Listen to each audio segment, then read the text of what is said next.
এখন আমরা মাজারপন্থী, মাজারে কোনো অপকর্ম চললে এটা আমরা প্রতিহত করব, আমরা সেখান থেকে মানুষকে ধরানোর চেষ্টা করব। যারা মাজার সংস্কৃতিতে বিশ্বাসী না, যারা মাজারে বিশ্বাস করে না, তারা মাজার এটা হচ্ছে সেটা হচ্ছে তারা বলার কে? যেমন আমরা কি কখনো তাদের কওমি মাদ্রাসাগুলো ভাঙতে গেছি? তারা মাদ্রাসাতে যে শত শত হাজার হাজার ছেলে মেয়ে বলৎকার হচ্ছে, কত সত্য সত্য কথা। যদি সত্য হয়ে থাকে তাহলে কোন সুন্নি জামাতের আলেম ওলামা পিশাব কি কোন কওমিদের মাদ্রাসা ভাঙতে গেছে? এগুলা কি বলে যে আমরা তাদের মাদ্রাসা পুরি ফেলবো, ভেঙে ফেলবো গেছি?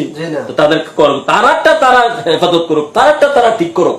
তোমরা এই যে তোমাদের কওমি মাদ্রাসা থেকে সমস্ত যারা বলৎকার করে তাদেরকে দূর করো, তাদেরকে ফাঁসিতে ঝুলাও, তাদের লিঙ্গ কেটে দাও বিচার করে।